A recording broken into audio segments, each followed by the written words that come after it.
आज हम स्टार्ट करेंगे एक्सरसाइज नंबर 4.3।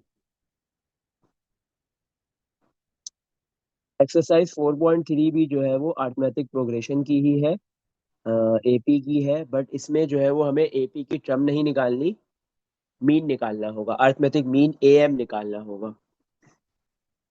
Ex- इधर हमने निकालना है अरिथमेटिक मीन इस एक्सरसाइज के अंदर।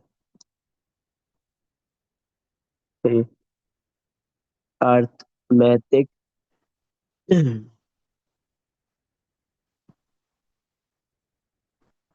Arithmetic mean.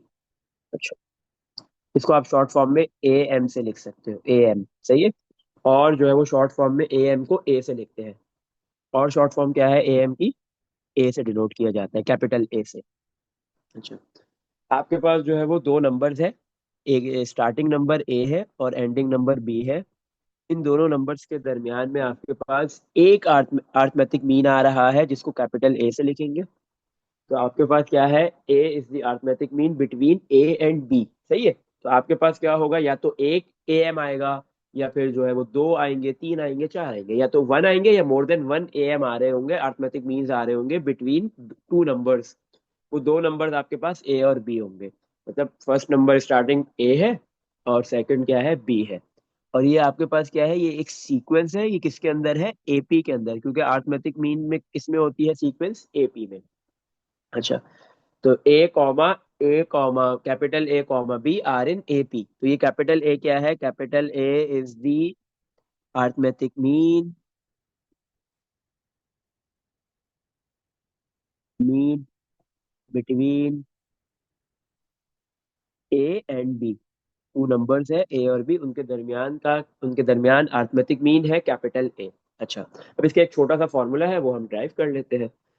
कैसे ड्राइव होगा? हमें ये बात पता है कि ये जो सीक्वेंस की सीक्वेंस है, इसके अंदर तीन टर्म्स है और ये तीनों टर्म्स एपी के अंदर है। और एपी के अंदर आपके पास क्या होता है, कॉमन डिफरेंस सेम होता है। तो कॉमन डिफरेंस बराबर होता है कॉमन डिफरेंस के, ऐसे ही है। अगर आप इसको क्या करोगे, कॉमन डिफरेंस निकालो, सेकंड टर्म को माइनस कर दो फर्स्ट से, capital A minus small A equal to, second common difference कैसे निकलेगा, third term minus second term, small B minus capital A. सही है। तो आपके पास ये दोनों कॉमन डिफरेंस क्या होते हैं, आपस में इक्वल होते हैं, जब जब आपके पास कोई भी सीक्वेंस की टर्म्स एपी में हो तो। अब यहाँ से मुझे कैपिटल ए का एक फॉर्मूला बनाना है। अब देखो, कैपिटल ए दोनों साइड पे है, नेगेटिव है इधर आके, राइट लेफ्ट पे आके क्या हो गया, पॉजिटिव। पहले कैपिटल ए कॉपी, राइट वाला नेगेटिव कैपिटल ए इधर आके पॉजिटिव कैपिटल ए हो गया, इक्वल टू, ये नेगेटिव स्मॉल ए है उधर जाके पॉजिटिव, और ये प्लस का b. One a plus one a is two a equal to a plus b. तो capital A equal to a plus b, two multiply हो रहा है कैपिटल ए के साथ, दूसरी साइड पे जाके क्या हो गया, डिवाइड। तो अरिथमेटिक मीन का ए का क्या फॉर्मूला आ गया, a plus B divide by two. First term और जो लास्ट टर्म है उन दोनों को ऐड करो और डिवाइड बाय टू कर दो, तो आपके पास उन दोनों के दरमियान में, बिटवीन में जो एक अरिथमेटिक मीन है वो आ जाएगा। अगर एक अरिथमेटिक मीन निकालना है तो उसके लिए आप यही फॉर्मूला यूज करोगे, सही है। चलो, अब हम क्वेश्चन नंबर वन करते हैं। क्वेश्चन नंबर वन में क्या है हमारे पास, क्वेश्चन नंबर वन में बोला जा रहा है, फाइंड दी एम बिटवीन, आपके पास जो है इसके डिफरेंट पार्ट्स है, बोला अरिथमेटिक मीन निकालना है। पहले हम करते हैं एक पार्ट नंबर टू,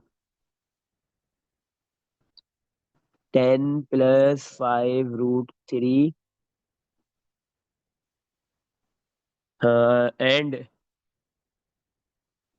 4 - 5√3, 4 - 5√3, सही है। तो आपके पास क्या है, यहाँ पे दो नंबर्स गिवन देती है, एक है 10 + 5√3 और दूसरा नंबर है 4 - 5√3। बोल रहा है find the A M between, इन दोनों के दरमियान में आपने अरिथमेटिक मीन निकालना है। तो कैपिटल ए है जो अरिथमेटिक मीन है, ए एम है वो इन दोनों नंबर्स के बिटवीन है, वो क्या है वो फाइंड करके बताओ। तो फर्स्ट नंबर को आप ए लेट कर लोगे, तो value of A is first number and the value of B is second number. बेटा एक मिनट रुकेंगे।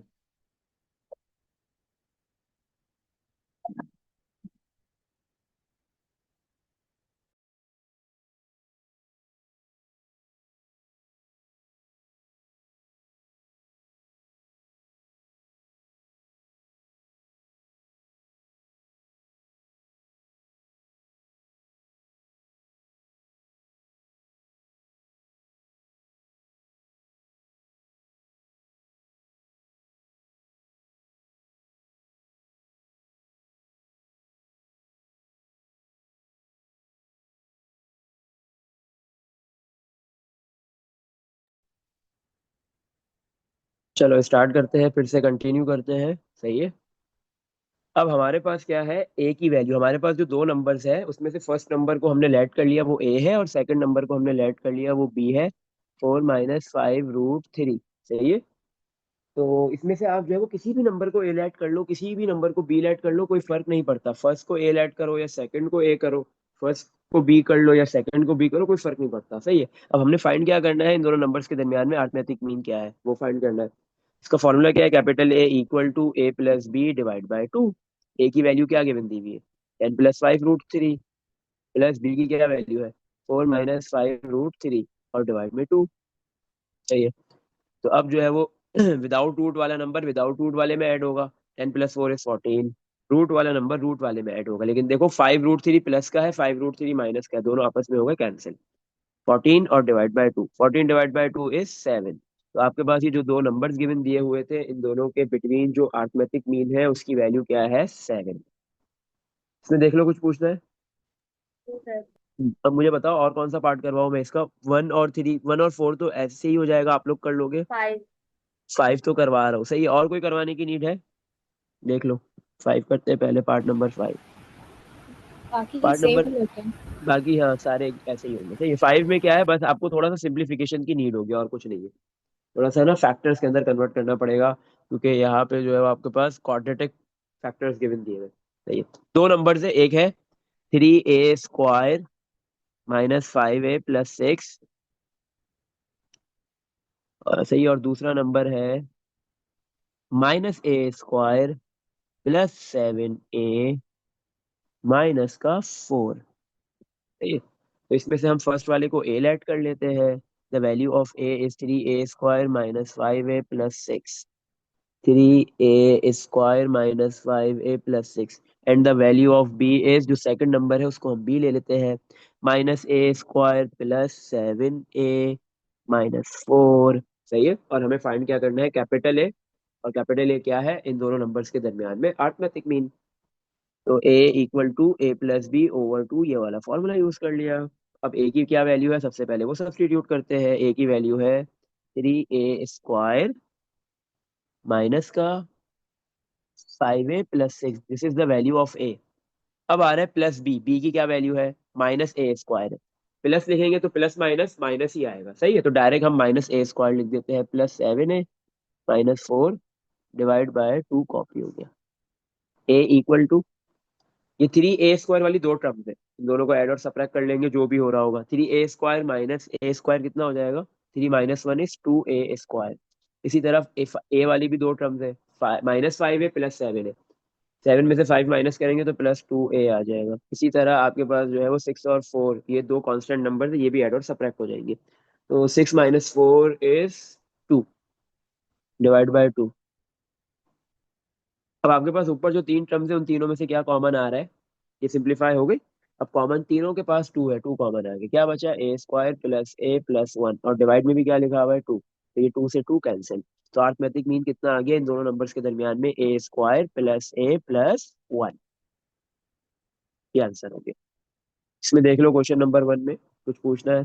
तो क्वेश्चन नंबर 1 के बाकी जितने भी पार्ट्स है आपके पास, part number 1, part number 3, part number 4 और पार्ट नंबर 6, ये सारे आपने करने हैं। ये सारे होमवर्क है आपके लिए, क्योंकि ये बिल्कुल ऐसे ही सिमिलर मेथड से होंगे। चलो, अब हमारे पास नेक्स्ट जो क्वेश्चन आ रहा है, क्वेश्चन 2, क्वेश्चन नंबर 3, 4, 5, ये चार जो क्वेश्चन है, इसमें क्या है, हमारे को बोलेगा इंसर्ट 3 arithmetic means या 4 arithmetic means, 5 arithmetic means, 6 arithmetic means, 2 arithmetic means, 6 तक देगा, 7 भी दे सकता है, बहुत बहुत ज्यादा हो जाएगा।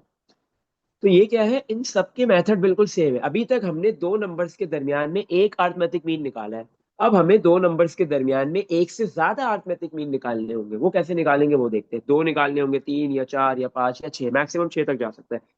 बोल तो बहुत कुछ सकता है कि भाई 50 अरिथमेटिक मीन निकाल लो, लेकिन उसकी लेंथ बहुत हो जाएगी क्वेश्चन की। तो मैक्सिमम 5 या 6 तक के क्वेश्चन ही होंगे।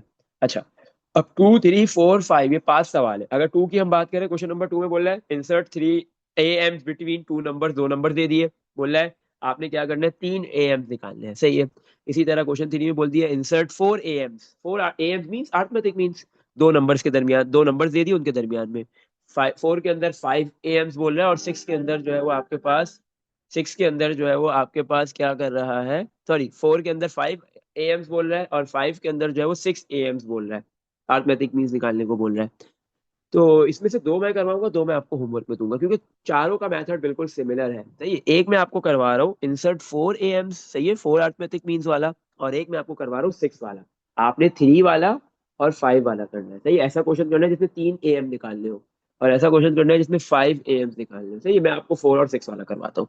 तो क्वेश्चन नंबर 3 करेंगे। क्वेश्चन नंबर 3 में क्या बोल रहा है, insert 4 AIIMS between these two number. दो नंबर्स क्या दिए हुए, √2, एंड दूसरा नंबर क्या है, 12 √2। 12 √2 है ना। √2 एंड 12 डिवाइड बाय √2, सही है। इन दो नंबर्स के बिटवीन आपने 4 एम्स फाइंड करने हैं, 4 अर्थमेटिक मीन फाइंड करने हैं, 4 एम्स निकालने हैं आपने। अच्छा, 4 एम्स कैसे निकालेंगे हम। अब हमारे पास, हमने जो फॉर्मूला ऊपर पढ़ा है उसमें क्या होता है, आपके पास जो है वो एक अर्थमेटिक मीन निकालने का था। अगर एक से ज्यादा अर्थमेटिक मीन्स आपने फाइंड करने होंगे तो फिर जो है वो आप फाइंड उस फॉर्मूले की मदद से तो नहीं कर सकोगे, तो फिर हम क्या करेंगे। अच्छा, तो मेरे को बोल रहा है √2 स्टार्टिंग नंबर ले लिया, और 12 √2 मैंने एंडिंग नंबर ले लिया। इन दो नंबर्स के दरमियान में कितने एम आ रहे, कितने अर्थमेटिक मीन्स आ रहे, 4। तो एक A1 हो गया, दूसरा A2, तीसरा A3, और चौथा A4। मुझे ये 4 अर्थमेटिक मीन्स निकालने हैं। तो मैं यहाँ पे कोई भी फॉर्मूला जो प्रीवियस मैंने अभी यूज किया है वो नहीं कर सकता, क्योंकि वो एक अर्थमेटिक मीन अगर दो नंबर्स के दरमियान में निकालना है तो यूज होता है वो फॉर्मूला। अभी भी ये दो नंबर्स ही है, बट उनके दरमियान में मोर देन 1 एम्स आपने फाइंड करने हैं, तो वो इस फॉर्मूले से नहीं हो सकते, उस फॉर्मूले से नहीं हो सकते। तो अब यहाँ पे क्या करेंगे, वही बेसिक जो हमने 4.2 के अंदर ट्रम वाला फॉर्मूला यूज किया था, वो वाला फॉर्मूला यूज करते हुए करेंगे। सही है, कैसे। देखो, मेरे पास जो A1 है, फर्स्ट अर्थमेटिक मीन है, वो कौन सी ट्रम बन रही है सीक्वेंस की, फर्स्ट टर्म। इसी तरह A2 कौन सी टर्म बन रही है, सेकंड टर्म। A3 कौन सी टर्म बन रही है, थर्ड टर्म। मेरे पास जो है वो, मैंने इस, आपको याद हो अगर स्टार्टिंग में 4.2 जब हमने स्टार्ट कर रहे थे तो मैंने लिखवाई थी कि AP के अंदर फर्स्ट टर्म A होती है, सेकंड टर्म A+D होती है, थर्ड टर्म A+2D होती है, फोर्थ टर्म A+3D होती है, एंड सो ऑन, ऐसे ये चलता रहता है। सही है, तो मुझे निकालना है A1। A1 कौन सी टर्म बन रही है, सेकंड टर्म। तो सेकंड टर्म निकालने के लिए मुझे A और D चाहिए। तो मुझे, मेरे पास यहाँ पे जो है वो A तो है, क्योंकि फर्स्ट टर्म क्या होती है सीक्वेंस की, A की वैल्यू क्या है, A है √2। सही है, लेकिन मेरे पास D नहीं है, और D निकालने के लिए मुझे कंसेक्यूटिव दो दो से तीन टर्म्स चाहिए होती है। मेरे पास √2 के बाद A1 तो अननोन है, इसी तरह 12 डिवाइड बाय √2 से पहले A4, वो भी अननोन है। कंसेक्यूटिव टू टर्म्स नहीं है। जब कंसेक्यूटिव टू टर्म्स मेरे पास नहीं होंगी तो मैं जो है वो डी फाइंड नहीं कर सकूंगा। दो, जैसे हम ऑलरेडी पहले करते रहे हैं कि सेकंड टर्म माइनस फर्स्ट या थर्ड टर्म माइनस सेकंड, ऐसे हम नहीं कर सकते क्योंकि मेरे पास टू कंसेक्यूटिव टर्म्स नहीं है। तो अब हम कैसे करेंगे, तो हम फॉर्मूला वही वाला यूज करेंगे, AN = A+n-1 × D, N term वाले ही। और उस फॉर्मूले की मदद से हमें निकालेंगे डी। अब आओ कैसे निकालते हैं, चलो। सबसे पहले मेरे पास जो है वो ए की वैल्यू आ गई। ए क्या है, first term √2। Number of terms count कर लो कितनी है, नंबर ऑफ आपके पास टर्म्स इधर कितने हैं, इजीली काउंट कर सकते हो, 6 से। याद रखो, जितने मीन्स होते हैं उससे दो टर्म्स ज्यादा होती है। सही है, अगर 4 मीन्स है तो आपके पास टोटल 6 टर्म्स होंगी। सही है, एक जो है वो बिफोर, मतलब उन चारों मीन्स से पहले, और एक चारों मीन्स के बाद। सही है, तो आपके पास जो है वो टोटल कितनी टर्म्स है, 6 टर्म्स है। तो एन की वैल्यू हो गई 6। एन होता है नंबर ऑफ टर्म्स। तो इस सीक्वेंस के अंदर, ये सीक्वेंस एपी में है क्योंकि ये हमने अरिथमेटिक मीन्स निकालने हैं, तो ये सीक्वेंस आपके पास किस में है, एपी के अंदर है। सही है, तो एन की वैल्यू क्या हो गई, 6 हो गई, क्योंकि सीक्वेंस में नंबर ऑफ टर्म 6 है। और अगर आप काउंट नहीं करना चाहते हैं तो आपको ये पता होना चाहिए कि जितने मीन्स होते हैं उससे दो दो टर्म ज्यादा होती है, क्योंकि स्टार्टिंग और एंडिंग टर्म भी तो है। सही है, अगर 4 मीन्स है तो 6 टर्म्स होंगी, 5 मीन्स होंगे तो 7 टर्म्स होंगी, 6 मीन्स होंगे तो 8 टर्म्स होंगी। चलो, और A6, आपके पास लास्ट टर्म कौन सी है, A6 होगी ना। A6 किसके बराबर है, या AL लिख लो या A6 लिख लो, सही है, वो है 12 डिवाइड बाय √2। अब आपको निकालना है सबसे पहले D। तो आप कौन सा फॉर्मूला यूज करोगे, AN = A+n-1 × D। A, N की जगह पे आ गया 6, = A की वैल्यू √2, प्लस एन पता है 6 - 1, डी नहीं पता, यही तो निकालना है, डी कॉपी। A6 की क्या वैल्यू है, 12 डिवाइड बाय √2, ये प्लस का रूट टू है, इधर आके क्या हो गया, माइनस का root two, equal to 6 - 1 = 5, D हो गया। अब कैलकुलेटर से 12 √2 माइनस रूट टू निकाल लो और आंसर बताओ मुझे क्या आ रहा है। कैलकुलेटर से ये वैल्यू निकालो और आंसर बताओ क्या आ रहा है। फाइव क्या आ अंडर रहा है? Root two 5 under root 5, two और नीचे कुछ भी नहीं है। नहीं, नीचे कुछ भी नहीं है, यही आंसर है ना, बस सही है। 5 √2।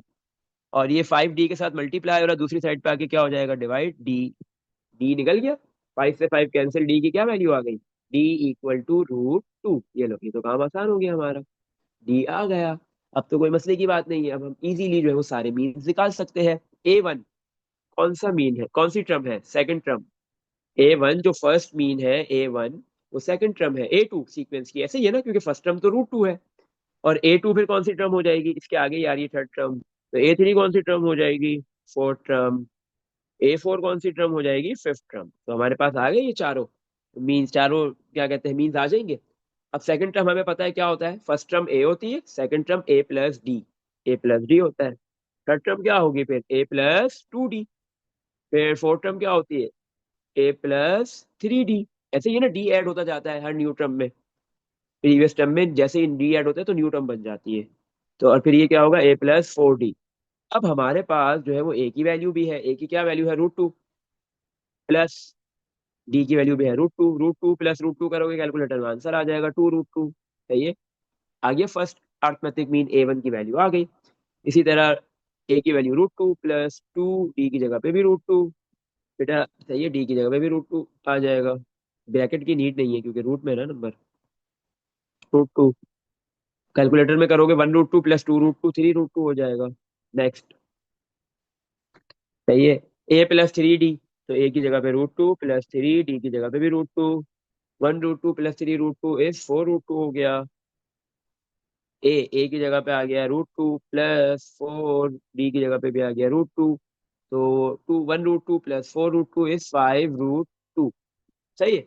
तो आपके पास जो है वो चारों के चारों अर्थमेटिक मीन्स आ गए हैं। अब हम नीचे क्या करेंगे, इनकी वैल्यूज लिख देंगे, A1 comma A2 comma A3 comma A4। A1 की वैल्यू आई है 2 √2 comma A2 3 √2 comma A3 4 √2 comma A4 5 √2। और इस तरीके से हमने जो है वो √2 और 12 ÷ √2 के बिटवीन चार अर्थमेटिक मीन्स फाइंड कर लिए। इसमें देख लो बेटा, कुछ पूछना है? वो सर।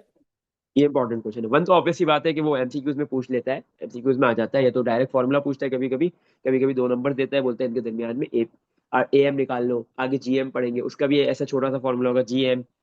सही है, फिर आगे एचएम पढ़ेंगे तो उसका भी एक छोटा सा फॉर्मूला, तो एचएम कोई भी निकालने को दे देता है। लेकिन क्वेश्चन नंबर 2 3 4 5 ये सारे इंपॉर्टेंट है।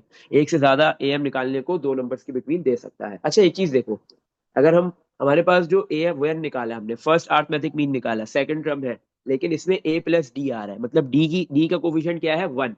देखो ए तो सब में आता है, कोई भी टर्म निकालोगे ए सब में आएगा, ए का कोफिशिएंट ऑलवेज 1 रहता है, लेकिन डी के कोफिशिएंट्स क्या होते रहते हैं, चेंज। ऐसे ही है ना, अगर आप देखो कि फर्स्ट टर्म के अंदर डी नहीं होता, सेकंड टर्म के अंदर जो है वो डी का कोफिशिएंट 1 होता है, 1D होता है। थर्ड टर्म में 2D, फोर्थ टर्म में 3D, फिफ्थ टर्म में 4D। तो मतलब जो टर्म होती है डी उससे कम होता है, लेकिन मीन में, एएम में ऐसा नहीं है। अगर एएम में देखो सेकंड टर्म बन रही है तो उसमें क्या है, A+1D है, A1 है तो डी का कोफिशिएंट 1 है, 1D है। A2 है तो डी का कोफिशिएंट 2 है, 2D है। A3 में 3D है, A4 में 4D है। तो ऐसे भी आप याद रख सकते हो। अगर A5 होगा तो फिर ए के साथ साथ प्लस में 5D आएगा। तो जो मीन होता है डी का कोफिशिएंट भी बिल्कुल इधर सिमिलर ही होता है मीन के केस में। सही। चलो अब हम करते हैं क्वेश्चन नंबर 5, जिसमें हमें कितने मीन्स निकालने हैं, 6 मीन्स निकालने हैं, 6 अर्थमेटिक मीन्स निकालने हैं। क्वेश्चन नंबर 5 क्या बोल रहे हैं, क्वेश्चन नंबर 5 में इंसर्ट 6 AMs, इंसर्ट निकालो 6 AMs निकालो बिटवीन दो नंबर से, एक -30 और दूसरा है 30। सही है, ये दो नंबर है -30 और 30, इन दोनों के बिटवीन आपने 6 AMs निकालने हैं, 6 अर्थमेटिक मीन्स निकालने हैं। तो आपके पास जो है वो -30 फर्स्ट नंबर ले लो और 30 को लास्ट नंबर ले लेंगे। A1 फर्स्ट मीन आ गया, A2 second mean, A3 third mean, A4 fourth mean, A5 fifth mean, A6 six mean. सही है, और लास्ट आपके पास जो 6 मीन आ गए और लास्ट में 30 आ जाएगा। ये सारे के सारे, ये पूरी सीक्वेंस किसमें है, RN AP। सही है। चलो अब आ जाओ 6 मीन्स निकालते हैं, बिल्कुल वैसे ही करेंगे, कुछ फर्क नहीं है करने का, बट हमें थोड़ा सा काम ज्यादा करना पड़ेगा एंड में। शुरू में हमें वही डी निकालना है, क्योंकि हर मीन के अंदर जो है वो ए और साथ में डी आ रहा होगा, लेकिन डी का कहीं कोफिश जो मीन होगा वही उसका कोफिशिएंट होगा। तो हमें हमारे पास ए तो है, ए फर्स्ट टर्म है, ए की वैल्यू तो है -30। एन क्या होता है, नंबर ऑफ टर्म्स, काउंट कर लो कितनी है नंबर ऑफ टर्म्स। मीन 6 है, इसके अलावा दो और टर्म्स है, स्टार्टिंग और एंडिंग, तो टोटल 8 टर्म्स हो गई। एन की वैल्यू 8 हो गई, काउंट कर लो यही आएगा। और लास्ट टर्म कौन सी है, 8th टर्म है ना लास्ट टर्म, तो ए 8 की वैल्यू 30 हो गई। सही है। अब हमें क्या करना है यहाँ पे, सबसे पहले डी फाइंड करना है, हमने वही टर्म वाला फॉर्मूला लगाएंगे। A n equal to a plus n minus one into d. A N की जगह पे क्या आ गया हमारे पास, 8 इक्वल टू ए की वैल्यू -30 प्लस एन की जगह पे 8 - 1 इंटू डी की जगह पे डी फाइंड करना है। ए एट की क्या वैल्यू गिवन दी है, 30। ये माइनस का 30 इधर आके प्लस का 30, इक्वल टू 8 - 1 is 7, और ये डी 30 + 30 60, 7 मल्टीप्लाई और इधर जाके डिवाइड, इक्वल टू डी। अच्छा 67 से डिवाइड नहीं होगा, डिवाइड वैसे हो तो जाएगा, लेकिन हमारे पास जो आंसर आएगा वो डेसिमल में आएगा, सही है, यही होगा ना। अगर हम 60/7 करेंगे आंसर डेसिमल में आएगा, लेकिन आपके पास ज्यादातर जितने भी बुक के एंड में आंसर लिखे हुए उसमें डेसिमल में वो आंसर लिखने से अवॉइड करता है, वो फ्रैक्शन में आंसर छोड़ता है, तो हम भी फ्रैक्शन में छोड़ेंगे, कोई मसला ही नहीं है। 67 से कैंसिल नहीं होता, क्योंकि 7 के टेबल में या तो 56 आता है या 63 आता है, तो डी की वैल्यू हम 60/7 ही यूज करेंगे। सही है। तो डी आ गया हमारे पास। अब हमने आहिस्ता आहिस्ता एक एक करके सारे मीन्स निकाल लेने हैं। नंबर वन, सबसे पहले हम निकालेंगे A1 first arithmetic mean. A1, A1 क्या है, सेकंड टर्म है, तो ये हो जाएगा A प्लस डी। फिर निकालेंगे A2, A2 क्या है आपके पास, जो थर्ड टर्म होगा, तो A + 2D। अच्छा मैं ये भी ये लिख दूं ना कि कौन सी टर्म है, ताकि याद भी रहे ना। A1 है सेकंड टर्म, A2 है थर्ड टर्म, A3 कौन सी टर्म है, फोर्थ टर्म। सही है। A4 जो है वो आपके पास कौन सी टर्म है, फिफ्थ टर्म। A5 जो है वो कौन सी टर्म है, सिक्स्थ टर्म। और A6 जो है वो आपके पास सेवेंथ टर्म है।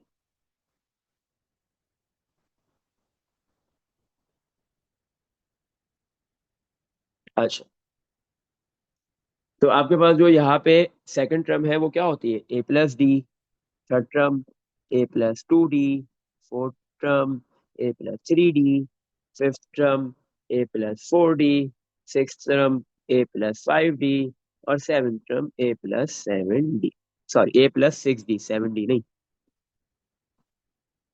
A + 6D। सही है। इक्वल टू ए प्लस, ए की वैल्यू क्या है हमारे पास, ए की वैल्यू पहले सब्स्टिट्यूट करते हैं, -30, ए -30 है। सही है, ए की वैल्यू -30 है, और डी की वैल्यू अभी हमने निकाली है 60/7। ये वैल्यू हम सब्स्टिट्यूट कर देते हैं, हमारे पास सारे मीन्स आते जाएंगे। ए प्लस डी, ए की जगह -30 प्लस डी की जगह पे 60/7। सही है। चलो इसको कैलकुलेटर से करो और डायरेक्ट आंसर बता दो, -30 + 60/7 कर लो, आंसर बता दो क्या आ रहा है। -150/7। -150/7, सही है। नेक्स्ट, ए की जगह पे -30 प्लस 2, डी की जगह पे 60/7। अब ये कर लो, बस वही पूरा लिखे रहने दो, अगर आपने पूरा फ्रैक्शन बना के लिखा है, बस 60 जी। के साथ ×2 कर दो फ्रैक्शन में, और आंसर माइनस बता दो। माइनस 90/7। हाँ। अब नेक्स्ट, -30 ए की जगह पे +3 डी की जगह पे वैल्यू आ गई 60/7, ये -30/7 हो जाएगा। जी सर। करो, यही है ना -30/7, सही है। क्योंकि देखो नीचे जी नीचे सर। दोनों का सेम आया था, तो इसका भी 7 ही आना था। सही है, A1 और A2 में डिनोमिनेटर में 7 था, तो इसका भी आता।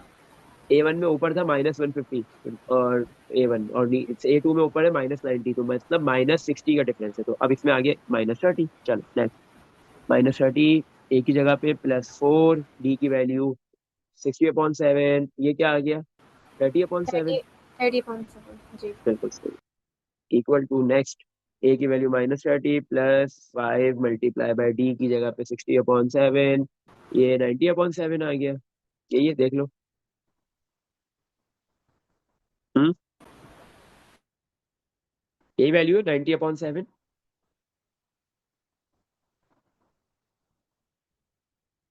क्या हो गया, क्या वैल्यू है बताओ। सर बुक के पीछे यही आंसर है। अच्छा बुक, वो कहाँ गई। बुक के पीछे तो बताएं। सही है। इसको शायद आवाज नहीं आ रही, क्या इधर कनेक्ट तो है। अच्छा चलो, हाँ बुक के पीछे तो मुझे पता है यही होगा, लेकिन कैलकुलेटर में यही आएगा। चलो नेक्स्ट लास्ट वैल्यू। ए की जगह पे -30 प्लस 6, डी की जगह पे आ गया 60/7। इसको कैलकुलेटर से करेंगे तो बेटा 150/7 आ जाएंगे। सही है। अच्छा, अब हमने 6 के 6 अर्थमेटिक मीन निकाल लिए। एंड में हम लिख देंगे A1 comma A2 comma A3 comma A4 comma A5 comma A6। सबसे पहले A1 की value -150/7 comma -90/7 comma -30/7 comma 30/7 comma 90/7 comma 150/7। ये आपके पास क्या हो गई, 6 के 6 अर्थमेटिक मीन्स आ गए। दो नंबर्स -30 और 30 के बिटवीन। इसमें देख लो कुछ पूछना है। No sir. चलो। No sir. ऋषा कहाँ चली गई बेटा, आवाज आ रही है? जी सर, वो नेट चला गया था, आ गया। अच्छा अच्छा।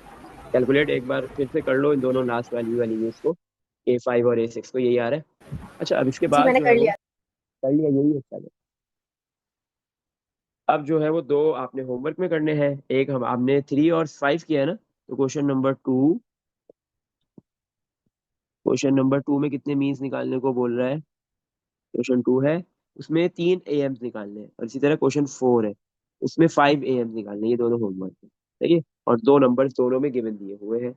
उन दो नंबर्स के बिटवीन एक में 3 AMs निकालने हैं और एक में 5 निकालने हैं। चलो, अब हम मूव करते हैं क्वेश्चन नंबर 6 की तरफ। क्वेश्चन नंबर 6 में क्या बोला जा रहा है, if 5 and 8 are 2 AMs between C and D। अब यहाँ पे थोड़ा सा गेम रिवर्स से उल्टा गेम दे दिया है इसने।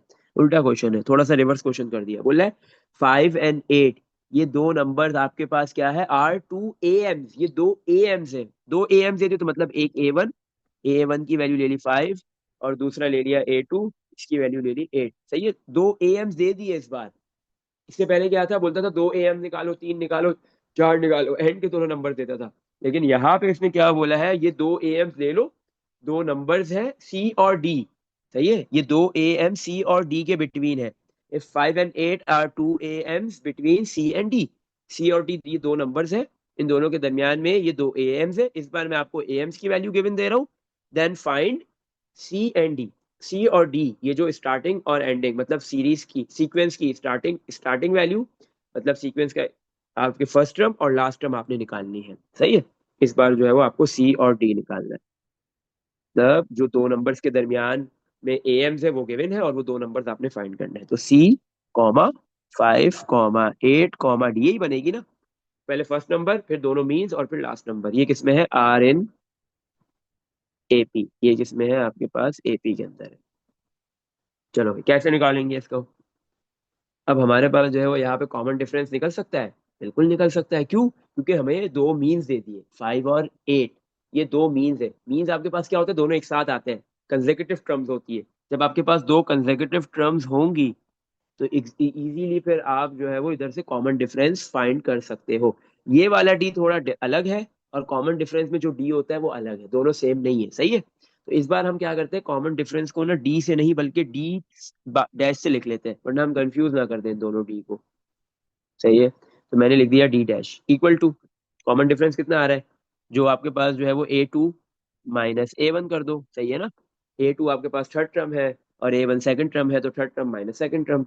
A2 की वैल्यू है 8 minus A1 5 equal to, common difference आ गया 3। सही है, कॉमन डिफरेंस आ गया डी डैश। ए की वैल्यू क्या है, ए फर्स्ट टर्म, सी होती है, ए एन लास्ट टर्म होती है। अब इधर एन क्या होगा, number of terms. Number of terms कितनी है इधर, एन की क्या वैल्यू है, नंबर ऑफ टर्म्स कितने हैं, 4। सही है, नंबर ऑफ टर्म्स कितने हैं, 4 है। तो आपके पास A4 की क्या वैल्यू है, D। सही। अच्छा, तो हम फॉर्मूला यूज कर लेते हैं, AN = A+N-1 × D। A N की जगह पे आ गया 4 इक्वल टू ए की वैल्यू क्या है हमारे पास, ए की वैल्यू है C प्लस N-1, एन की क्या वैल्यू है 4 - 1 D। D मतलब D डैश। सही है, D डैश कितना है 3। A4 किसके बराबर है, D के। D = C plus 4 - 1 3। 3 multiply by 3। ये तो क्या हो गया, D equal to C plus 3 multiply 3 क्या हो गया, 9 हो गया। ऐसे ही है। अब इस एक इक्वेशन में तो दो अननोन्स आ गए, डी और सी। अब हम कैसे निकालेंगे? तो यहाँ पे मतलब है, अगर मैं ये फॉर्मूला नहीं लगाता, क्योंकि यहाँ पे ये फॉर्मूला मेरे लिए वर्क नहीं कर रहा है, काम नहीं कर रहा है, सही है ना? अगर मैं ये फॉर्मूला ना लगाऊं, क्योंकि ये तो वर्क नहीं कर रहा, एक इक्वेशन में दो अननोन्स तो एक इक्वेशन से निकल ही नहीं सकते, तो फिर मैं क्या करूं? अच्छा, सबसे पहले मैं डी फाइंड करने की कोशिश करता हूँ। अगर डी आ जाएगा तो सी इस इक्वेशन से निकल जाएगा, सही है? दिस इज इक्वेशन नंबर 1 का नाम दे देते हैं। अब डी और सी में से कोई एक मैं डी निकाल लेता हूँ। अच्छा, मेरे पास जो है वो थर्ड टर्म क्या है सीक्वेंस की, 8, और डी क्या है मेरे पास, फोर्थ टर्म बन रही है, तो मैं लिखूंगा डी बराबर है A4 के। और A4 क्या होता है, A प्लस 3 D डैश, ऐसे ही है। चलो, अब मेरे पास जो है वो ए की वैल्यू है इधर, नहीं। ए की वैल्यू, ए क्या है, फर्स्ट टर्म। फर्स्ट टर्म की जगह पे तो ऑलरेडी क्या लिखा हुआ है, सी लिखा हुआ है, तो मेरे पास उसकी वैल्यू है क्या, मैं क्या लिख दूंगा यहाँ पे, डी इक्वल टू, ए की जगह पे मैं लिख दूंगा सी प्लस, सही है, 3 D डैश की क्या वैल्यू आई थी, डी डैश आया था 3 9, तो इधर से भी तो यही इक्वेशन बन रही है। तो D equal to C plus 3 multiply 3 9, तो मतलब मैं ये वाला फॉर्मूला यहाँ पे यूज नहीं कर सकता डी निकालने के लिए, तो फिर मैं क्या करूँ? अच्छा, मुझे ये बात भी तो पता है कि अगर मैं प्रीवियस वाले टर्म में, प्रीवियस टर्म कौन सी है मेरे पास, A3, अगर मैं प्रीवियस टर्म A3 में, डी क्या है, A4, चाहिए, डी किसके बराबर है, कौन सी टर्म है, D A4। अगर मुझे फोर्थ टर्म निकालनी है, तो जो उससे प्रीवियस टर्म है A3, अगर उसमें मैं common difference D dash add करवा दूं, तो मेरे पास जो है वो नेक्स्ट टर्म फोर्थ टर्म आ जाएगी। तो मेरे पास प्रीवियस टर्म A3 क्या है, 8, और मेरे पास जो है वो डी डैश मतलब कॉमन डिफरेंस कितना है यहाँ पे, 3। तो मेरे पास जो है वो लास्ट टर्म डी की क्या वैल्यू आ गई, 8 + 3 = 11। अब जैसे ही इस 11 वाली वैल्यू को मैं इक्वेशन नंबर 1 में पुट करूंगा, तो मेरे पास जो है वो किसकी वैल्यू आ जाएगी, सी की। डी की जगह पे 11, प्लस का 9 इधर आके माइनस का 9 इक्वल टू सी। सी की वैल्यू क्या आ गई, 11 - 9 = 2। तो मैंने जो है वो फर्स्ट टर्म और लास्ट टर्म दोनों निकाल ली, 2 और 11। इन दो टर्म्स के दरमियान, 2 और 11 ये दो नंबर्स के दरमियान 5 और 8 क्या है, दो अर्थमेटिक मीन है। इसमें देख लो बेटा, कुछ पूछना है? हम्म इसका बहुत आसान मेथड भी है, लेकिन वो एमसीक्यूज में अगर आए तो कर लेना। आपने सबसे पहले कॉमन डिफरेंस निकाल लिया, 8 - 5 करके 3 आ गया। अब आपको क्या करना है, नेक्स्ट टर्म निकालनी है, जो प्रीवियस टर्म है उसमें 3 ऐड कर दो, तो नेक्स्ट टर्म डी आ गया, डी की वैल्यू आ गई 11, सही है। और अगर आपको सी निकालना है, तो जो 5 वाली वैल्यू है उसमें 3 माइनस कर दो, तो सी आ जाएगा, 5 - 3 = 2 आ जाएगा, सही है। लेकिन पेपर में अगर ये 4 नंबर के लिए आता है, तो हम डायरेक्ट वो नहीं कर सकते थे, तो इस तरीके से करना है। इसमें देख लो, कुछ पूछना है? अच्छा, अब हम चलते हैं क्वेश्चन नंबर 7 की तरफ, लास्ट क्वेश्चन है इस एक्सरसाइज का, फिर यहाँ पे ये एक्सरसाइज खत्म हो जाएगी। फाइंड एन, किसकी वैल्यू फाइंड करनी है, एन की वैल्यू फाइंड करनी है। सो दैट आपके पास क्या है, क्या गिवन दिया हुआ है, A⁻n+5 प्लस B⁻n+5 डिवाइड में A⁻n+4 प्लस B⁻n+4, सही है। A⁻n+5 plus B⁻n+5 divide by A⁻n+4 plus B⁻n+4, बोला एन फाइंड करो, सो दैट ये जो पूरा एक फ्रैक्शन है, may be the A M between A and B. ये क्या है, दो नंबर्स ए और बी के दरमियान क्या है, ए एम, अर्थमेटिक मीन है ये, सही है। आपके पास दो नंबर्स है ए और बी, उन दोनों के बिटवीन ये पूरी वैल्यू क्या है, ए एम है, अर्थमेटिक मीन है अगर, तो बताओ इस ये जो अर्थमेटिक मीन के अंदर ये जो एन आ रहा है पावर में, इस एन की क्या वैल्यू होगी? चलो आ जाओ, फाइंड करते हैं अब हम इसको, इस एन की वैल्यू को निकालते हैं। कैसे निकालेंगे? अच्छा, मुझे ये बात पता है, ए, ये जो मिडल में ये जो लिखा होता है अर्थमेटिक मीन, इस बार गिवन दिया हुआ है, पूरी उसकी वैल्यू गिवन दी हुई है, वो ए है, कैपिटल ए होता है, अर्थमेटिक मीन को हम कैपिटल ए से लिखते हैं, तो ए की वैल्यू क्या हो गई, A⁻n+5। अच्छा, एक काम करते हैं, ये नहीं, पहले ऐसे लिखते हैं। हमें यहाँ पे क्या है, दो नंबर्स है, और उन दो नंबर्स के दरमियान में, दो नंबर्स कौन कौन से, एक नंबर ए है स्टार्टिंग, और एंड वाला नंबर कौन सा है, बी। उन दोनों के बिटवीन एक अर्थमेटिक मीन आ रहा है ना, ये पूरी जो वैल्यू है ये एक अर्थमेटिक मीन है। जब भी दो नंबर्स के दरमियान में एक अर्थमेटिक मीन होता है, तो हम क्या यूज करते हैं, फॉर्मूला कौन सा, कैपिटल A = A+B/2, सही है। अब जो है वो मेरे को कैपिटल ए की वैल्यू गिवन दी हुई है, अर्थमेटिक मीन गिवन दिया हुआ है, ये जो पूरी वैल्यू है ये पूरा कैपिटल ए है। तो मैं कैपिटल ए की जगह पे उसकी वैल्यू पुट करूंगा, ए की पावर n+5 प्लस बी की पावर n+5, और डिवाइड में आपके पास जो है वो ए की पावर n+4 प्लस बी की पावर n+4, ए की पावर n+5 प्लस बी की पावर n+5, डिवाइड में ए की पावर n+4 प्लस बी की पावर n+4। सही है, ये कैपिटल ए की अरिथमेटिक मीन की वैल्यू आ गई, equal to a plus B divide by 2। अच्छा, अब मुझे यहाँ पे क्या करना है, 2 यहाँ पे डिवाइड में है तो लेफ्ट पे आके मल्टीप्लाई, और ये लेफ्ट पे ये जो पूरा डिवाइड में है, ये राइट पे आके क्या हो जाएगा, मल्टीप्लाई हो जाएगा। तो 2 मल्टीप्लाई बाय ए की पावर n+5 प्लस बी की power n+5 equal to a plus B multiply by a की पावर n+4 प्लस बी की पावर n+4। अब क्या होगा, 2 इन दोनों नंबर से मल्टीप्लाई होगा, पहले फर्स्ट टर्म से और फिर सेकंड टर्म से। ये हो जाएगा 2a n+5 plus 2b n+5 power में, इक्वल टू, पहले a मल्टीप्लाई होगा आपके पास, किससे मल्टीप्लाई होगा, फर्स्ट टर्म से। a पहले फर्स्ट टर्म से मल्टीप्लाई होगा। अच्छा, जब a मल्टीप्लाई होगा, a मल्टीप्लाई a की पावर n+4 से, सही। अभी तो हम लिखते हैं, मल्टीप्लाई नेक्स्ट स्टेप में करेंगे। फिर यही a मल्टीप्लाई होगा सेकंड टर्म से, प्लस ए बी की पावर n+4। फिर अब बी की बारी है, पहले फर्स्ट टर्म से मल्टीप्लाई, प्लस बी ए n+4, और फिर बी की बारी है सेकंड टर्म से मल्टीप्लाई होने की, plus B multiply by B की पावर n+4।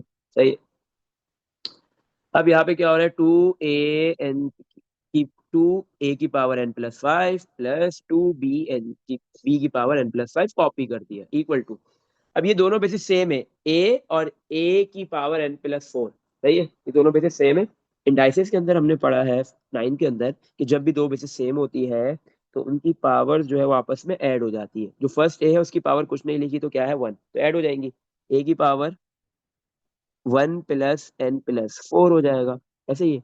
इसी तरह प्लस ये दोनों copy, a b n+4 plus b a n+4, नहीं ये कॉपी हो गया, प्लस इसी तरह ये दोनों बेसिस भी सेम है लास्ट टर्म में, b और b, लेकिन b की पावर कुछ नहीं लिखी तो 1 है। जब बेसिस सेम होती है तो इनकी पावर्स क्या हो जाती है, आपस में ऐड, तो ये हो जाएगा b की पावर 1 प्लस n+4। सही। तो ये 2a की पावर n+5 प्लस 2b की power n+5 equal to a। अब क्या होगा, n+1 + 4 = 5 प्लस ए बी की पावर n+4 कॉपी, प्लस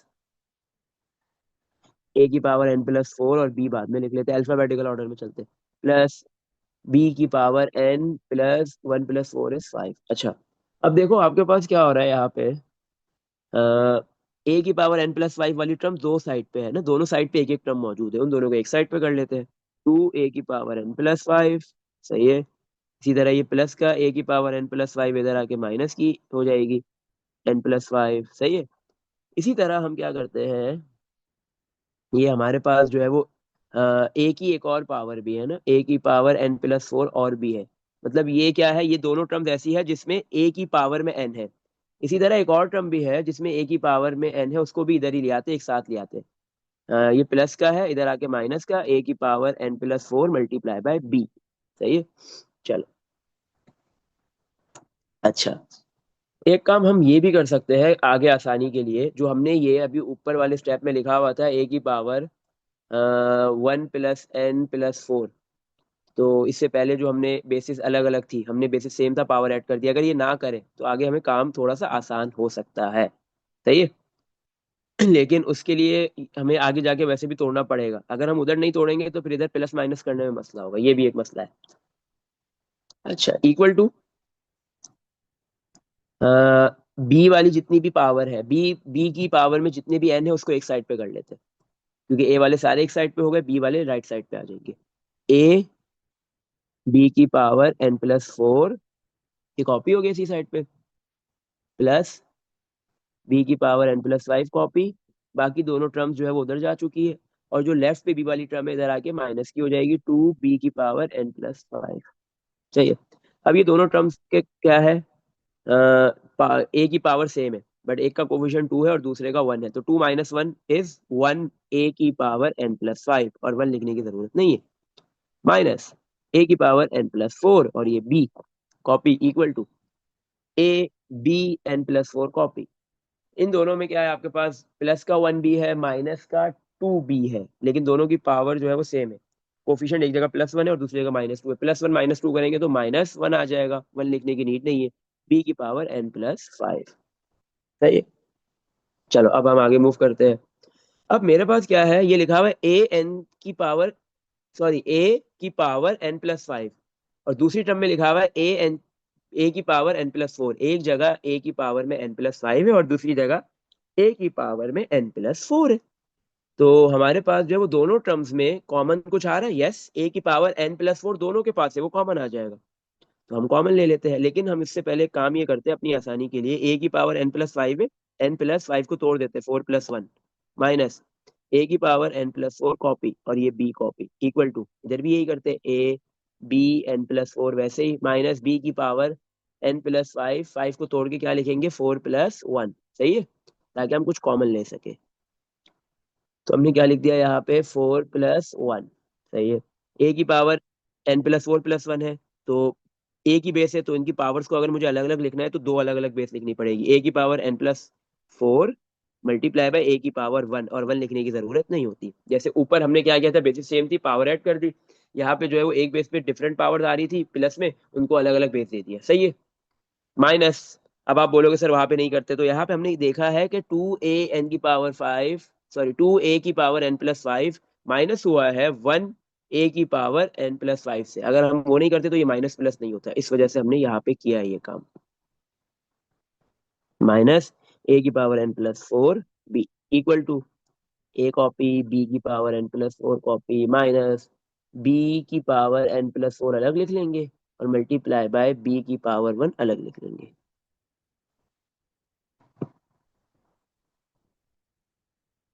सही है। अब क्या हो रहा है, हमारे पास लेफ्ट पे भी जो है वो दोनों टर्म में से कॉमन आ रहा है इजीली, और राइट पे भी दोनों टर्म में से कॉमन आ रहा है। लेफ्ट पे क्या कॉमन आ गया, ए की पावर एन प्लस फोर दोनों टर्म में कॉमन। बचा क्या, फर्स्ट टर्म में से ए, सेकंड टर्म में से माइनस का बी इक्वल टू, राइट पे हमारे पास क्या है, दोनों टर्म में से बी की power N plus four easily common आ गया। बचा क्या है, फर्स्ट टर्म में से ए, सेकंड टर्म में से माइनस का बी। सही है। अब हमारे पास क्या है, एक साइड पे ए की पावर में एन है और दूसरी साइड पे बी की पावर में एन है, तो हम इन दोनों टर्म्स को ए की जगह पे रख लेते हैं, या तो लेफ्ट या राइट, आपकी मर्जी है, जो रखना है जो करना है कर लो, इससे कोई फर्क नहीं पड़ेगा।